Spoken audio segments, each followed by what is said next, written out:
Good evening दोस्तों। और जैसा कि उत्तर प्रदेश विधानसभा चुनाव का आज अंतिम चरण का मतदान हो गया है और उत्तर प्रदेश में 10 तारीख को मतगणना होनी है।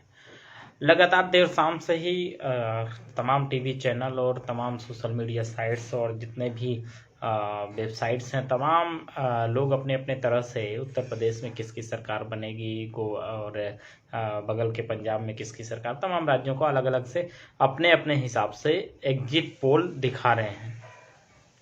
असल में एग्जिट पोल है क्या और कैसे इसका मानक तैयार करते हैं और क्या किस तरह से इसको सरकार के पक्ष में क्यों दिखाया जाता है या निष्पक्ष क्यों नहीं दिखाया जाता है, इन तमाम बातों के लिए चूंकि मैं एक पत्रकार हूं और पत्रकार होने के नाते मेरा ये कर्तव्य भी बनता है, दायित्व भी बनता है कि मैं क्यों ना अपनी एक छोटी सी राय आप सबके बीच शेयर करूं। मुझे लगता है कि काफ़ी लोग जुड़ गए हैं मेरे लाइव पर, तो आप सबसे एक अनुरोध और करूंगा कि ज़्यादा से ज़्यादा आप लोग शेयर कर दीजिए, ताकि जब आप शेयर कर देंगे तो और भी लोग मुझे सुन सकेंगे और जो हकीकत है वो हकीकत आप तक पहुंच पाएगी। और सबसे अहम बात जो ये होगी कि कार्यकर्ताओं का मनोबल किस तरह से किसी तरह से डिस्टर्ब ना हो, टूटे ना, इसलिए हकीकत को जान लेना भी जरूरी होता है। एग्जिट पोल की अगर बात करें तो एक सीधी सीधी से फंडा होता है कि जब भी चुनाव होता है, चाहे वो विधानसभा का हो चाहे वो लोकसभा का हो, तमाम राजनीतिक दल जो राजनीति में रुचि रखते हैं वो पत्रकारों का सहारा जरूर लेते हैं। सहारा इसलिए भी लेते हैं कि पत्रकार कहीं ना कहीं प्रत्येक दल के नेता के साथ बैठता है और हर एक जाति की जनता के साथ जाता है, तो वो कहीं ना कहीं जो हकीकत होती है जनता के बीच की उसको भी अपने माइंड लेवल रखता है और साथ में जो राजनीतिक दल में विशेष दलों में क्या चल रहा है उसकी जानकारी भी आप सब तक पत्रकार बड़ी बखूबी पहुंचा देता है। तो इसलिए भी मैं बात कर रहा था एग्जिट पोल की कि एग्जिट पोल ऐसे कैसे अचानक से एक बड़ा दिखाते हैं कि देर शाम से ही मैं देख रहा हूं कि भारतीय जनता पार्टी की पूरी तरह से सरकार बना रही है एग्जिट पोल, और तमाम चैनल एकदम इस तरह से दिखा रहे हैं जैसे पूरा इनके पास कॉन्फिडेंस के साथ कहते हैं कि नहीं भारतीय जनता पार्टी उत्तर प्रदेश में पूर्ण बहुमत की सरकार बना पा रही है। सच्चाई क्या है ये जानना आप लोगों के लिए बेहद जरूरी है। आप सबसे फिर से एक बार कह रहा हूं कि आप ज़्यादा से ज़्यादा शेयर करते जाइए पोस्ट को, ताकि ज़्यादा से ज़्यादा लोगों तक मेरी बात पहुंच सके और असलियत जो है, धरातल की क्या असलियत है और एग्जिट पोल क्या है, ये सब चीज़ें भी आप जान पाओगे। मसलन बात ये होती है कि जो बड़े मीडिया घराने होते हैं वो कहीं ना कहीं ब्यूरोक्रेसी के संपर्क में रहते हैं और प्रत्येक चैनल को एक बड़ा पैकेज, जिसको कहते हैं कि पैकेज के तहत उसको धनराशि दी जाती है और चैनल से ये व्यवस्थित कर लिया जाता है, बातचीत कर ली जाती है अच्छे ढंग से कि आपको हमारे ही पक्ष में माहौल क्रिएट करना है। जैसे उदाहरण के लिए बता दूं कि अभी कुछ ही दिन पहले जो एक बजट पारित हुआ था केंद्र सरकार के द्वारा, उसमें अधिकांश रुपया जो है वो विज्ञापनों के लिए दिया गया था। और विज्ञापन चाहे वो चैनल का अखबार का रहा हो चाहे वो टीवी चैनल का रहा हो, वो एक पैकेज के तहत निर्धारित होता है कि हम आपको इतना दे रहे हैं, इतने में आपको इतने कार्यक्रम दिखाने हैं और इतने कार्यक्रमों में प्रयास करना है कि हमारे ही लोगों को ज़्यादातर दिखाया जाए। वही हुआ है, आप बीते 4 सालों से देख रहे हैं, 2014 के बाद से कंटिन्यू यही हो रहा है कि धरातल के मुद्दे टीवी मीडिया से गायब थे और हिंदू मुस्लिम सिख ईसाई तमाम चीज़ें टीवी पर चल रही थी। जबकि वास्तविकता यह है कि पत्रकार का असली मायने अगर बात करें तो पत्रकार सच्चाई से जनता को रूबरू कराए और नेता को रूबरू कराए, यही मेरे हिसाब से पत्रकारिता है। लेकिन इन बीते 2014 के बाद से जो पत्रकारिता का स्तर गिरा है वो किसी से छुपा नहीं है। एक तरफा एक ही प्लान दिखाया जाएगा कि भाई देश में ये हो रहा है, देश में ये हो रहा है। अब तो ज़्यादातर वो ट्वीट वाला भी एक मैसेज आया था कि 2 रुपए में प्रति ट्वीट किया जा रहा है। खैर वो बातें बात की हैं, आज बात कर रहे थे हम एग्जिट पोल पर। एग्जिट पोल इस तरह से निर्धारित किया गया है कि जब ये पैकेज के तहत जो आप लोगों को टीवी चैनल दिखा रहा था कि लगातार वो 3-4 मुर्गे बैठा के शाम को एक डिबेट कराते हैं और डिबेट में बताते हैं कि नहीं प्रदेश की जनता इस तरफ जा रही है उस तरफ जा रही है। असलियत ये होता है कि चैनलों को कुछ पता ही नहीं होता कि प्रदेश की जनता किस तरफ जा रही है। उदाहरण के तौर पर देख लीजिए कि जब साल 2007 में भी एग्जिट पोल फेल हुआ था और साल 2012 में भी फेल हुआ है, 17 में भी फेल हुआ है और आगे ये 22 का है इसमें भी फेल हो जाएगा। ये मैं बड़ी बात आपसे कह रहा हूं कि एग्जिट पोल यहां पर भी पूरी तरह से फेल हो जाएगा। एग्जिट पोल ऐसा क्यों करवाया जाता है ब्यूरोक्रेसी के द्वारा? क्योंकि अभी आप लोगों को एक सिंपल सा उदाहरण बता दूं कि अभी 2-3 दिनों से लगातार आप सोशल मीडिया साइट्स पर देख रहे हैं कि चाहे वो अयोध्या का डीएम रहा हो, चाहे उन्नाव का डीएम रहा हो, इन डीएमओ ने अपने अपने दफ्तरों के जो एक नेम प्लेट होती है डीएम दफ्तर की, तो उस नेम प्लेट का रंग भी उसने चेंज करा दिया था अयोध्या वाले ने, और उन्नाव वाले ने तो पार्क का भी पूरा कलर ही चेंज कर दिया था। जो मुख्यमंत्री के विशेष सचिव रहे हैं उन्होंने भी जाकर के अखिलेश जी के पैर छू लिए हैं और एक ब्यूरोक्रेसी के लिए एक संदेश दे दिया। अच्छा, सबसे बड़ी बात बता दूं कि हम और आपको बाद में पता चलता है, मुझे लगता है अधिकारियों को पहले पता चल जाता है कि सरकार किसकी बनने जा रही है। शायद यही कारण है कि अयोध्या के डीएम ने भी अपना कलर चेंज कर दिया, उन्नाव वालों ने भी चेंज कर दिया, और जो मुख्यमंत्री के विशेष सचिव रहे हैं उन्होंने जाकर के अखिलेश जी के पैर छूकर आशीर्वाद ले लिया।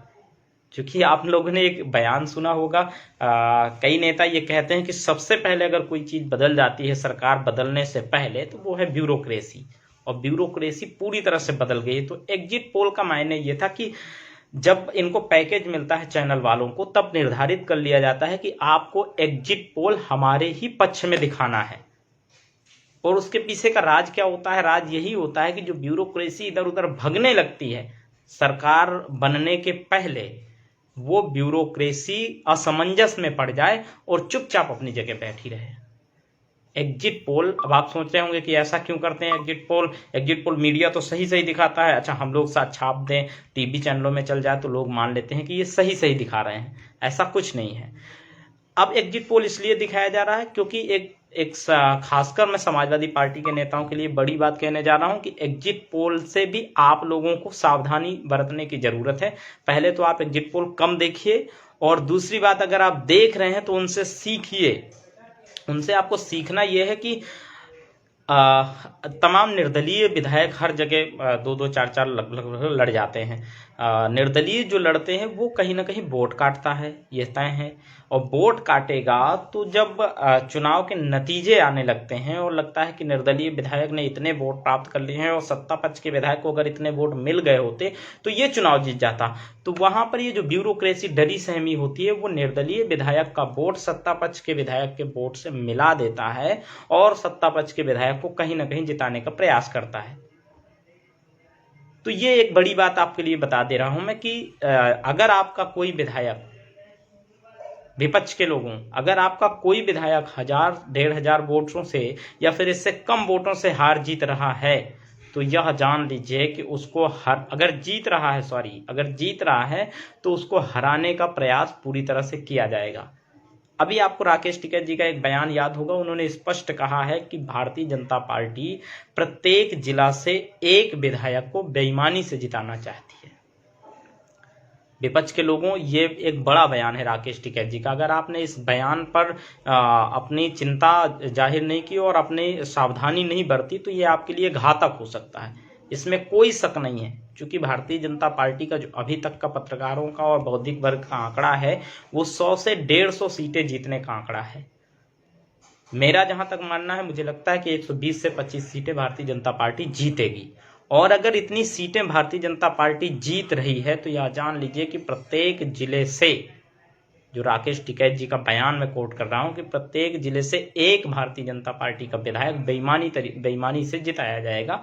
ऐसे में अगर हम काउंट करेंगे तो 75 विधायक ये बेईमानी से जिता सकते हैं और फिर 210 या 20 के आसपास जाकर के ये सरकार में पूरी तरह से काबिज हो सकते हैं, सत्ता में पुनः काबिज हो सकते हैं। तो ये समाजवादी पार्टी के लिए खासकर, हालांकि जरूरत तो सबको है अपने विधायक बचाने की, लेकिन अगर बात करें बसपा की तो बसपा कहीं ना कहीं अंदर खाने भाजपा का सपोर्ट कर रही है, इसमें कोई शक नहीं है। उन्होंने अपने बयान में भी स्पष्ट कर दिया है। और सपा के साथ उनका कोई सामंजस्य है नहीं। वो अलग बात है कि अखिलेश जी ने बसपा के खिलाफ कुछ नहीं बोला, बसपा अखिलेश पर ज़्यादा टिप्पणी नहीं कर पाई है, लेकिन यह जान लीजिए कि ये कहीं ना कहीं भारतीय जनता पार्टी का ही साथ देंगी, तो उनका हारे जीते उन्हें कोई फर्क नहीं पड़ता है। लेकिन समाजवादी पार्टी चूंकि सत्ता में आने वाली पार्टी है, इसलिए आप लोगों को बड़ी सावधानी बरतने की जरूरत है। अगर आपका एक विधायक हरा दिया गया और जिले के संगठन, जिस भी जिले में समाजवादी पार्टी के संगठन है, अगर वो ये सोच लें कि चलो अरे हम 3 तो जीत गए, एक ही तो हारा है, उनके लिए बड़ा नुकसान हो जाएगा। और 75+ यानी 75 से ज़्यादा विधायक अगर इन्होंने बेईमानी तरीके से जिता लिए तो फिर आपका सरकार बना पाना बड़ा मुश्किल हो जाएगा। हालांकि अभी तक की अगर बात करें तो समाजवादी पार्टी की सरकार पूरी तरह से बनती नजर आ रही है, क्योंकि जिस तरह से युवा लॉबी ने पूरी तरह से समाजवादी पार्टी का साथ दिया है और किसानों ने साथ दिया है। तमाम इंटरव्यूज में आपने किसानों को सुना होगा कि वो स्पष्ट ये कहते नजर आते हैं कि हमारा खेत साड़ चढ़ गए।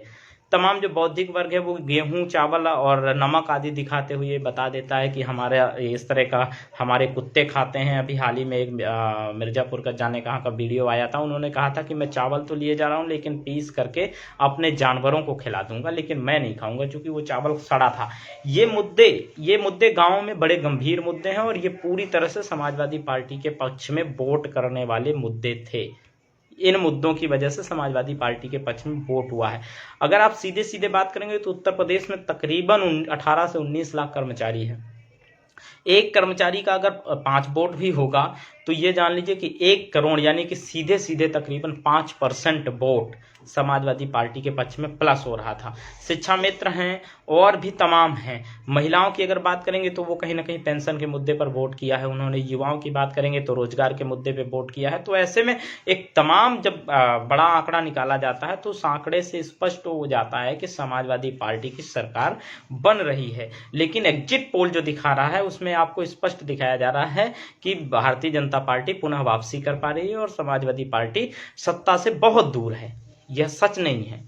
सच्चाई यह है कि ऐसे दिखा करके ब्यूरोक्रेसी को रोका जा रहा है। जो ब्यूरोक्रेसी इस दुविधा में है पड़ जाए कि पता चले कि सरकार सपा की बन रही है तो ब्यूरोक्रेसी भी चाह ले कि कहीं ना कहीं से हम सपा वाले विधायक को जिताएं, चाहे जितना भी प्रयास करना पड़े। इसलिए एग्जिट पोल में ये रोक लगवा दी गई है। सरकार की तरफ से मैनेज किया गया है कि आप एग्जिट पोल में हमारे पक्ष में दिखाएंगे। जब आप हमारे पक्ष में दिखाएंगे तो ब्यूरोक्रेसी अपना ईमानदारी से काम करेगी और ईमानदारी के साथ साथ डर करके सत्ता पक्ष के लिए काम करेगी।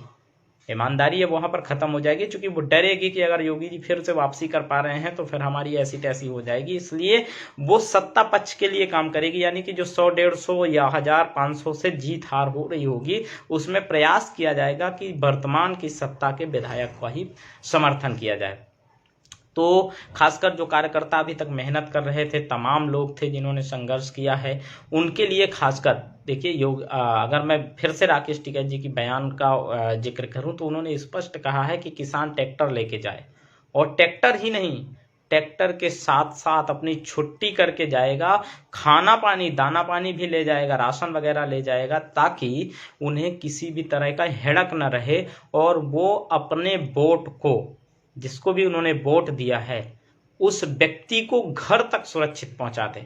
ये एक बड़ा बयान था राकेश जी का। ये राकेश जी का एक साधारण मामूली सा बयान नहीं है, एक बड़ा बयान है कि उस व्यक्ति को घर तक पहुंचा दें। यानी कि उसको इतना खतरा है कि जीते हुए व्यक्ति को भी हरा करके प्रमाण पत्र हारे व्यक्ति को दे दिया जाएगा। और वही एग्जिट पोल दिखा रहा है।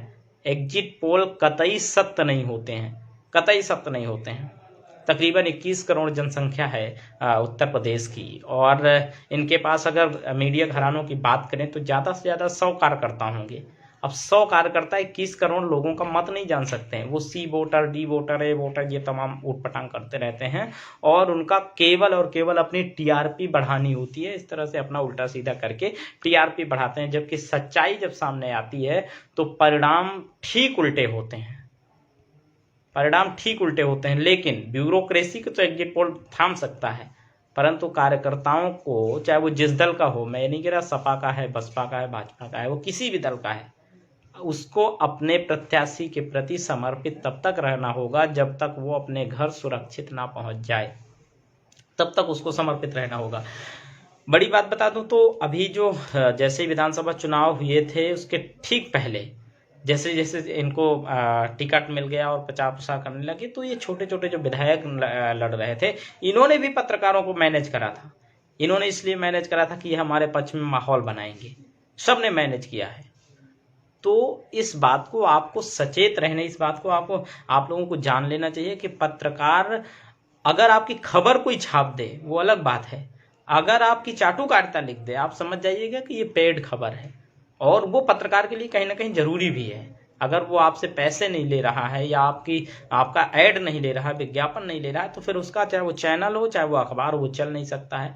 छापाई में भी अगर बात करें तो पत्रकार का लगभग एक अखबार तकरीबन 20 से 25 से 30 रुपए के बीच में छपता है। और अगर 30 रुपए का अखबार जो छपता है उसको हम यहाँ जो है 2 रुपये से 5 रुपये के बीच में बेचते हैं, यानी कि 25 रुपये घाटे में जाते हैं, तो वो पैसा कहाँ से एडजस्ट करेगा पत्रकार? ये सच्चाई है, आप लोगों को बताए दे रहा हूँ। उसी पैसे के लिए ये तमाम लोग जो मैनेज करते हैं, कभी किसी के पक्ष में छापना होता है, कभी किसी का विज्ञापन होता है, इसी से उसका काम चलता है। जो 20 रुपया हम लॉस करते हैं एक कॉपी में, वो कहीं ना कहीं से एडजस्ट करना पड़ता है। और इसीलिए कहते हैं कि पत्रकार साहब थोड़ा सा देख लीजिएगा, जो भी होगा मैनेज कर लिया जाएगा।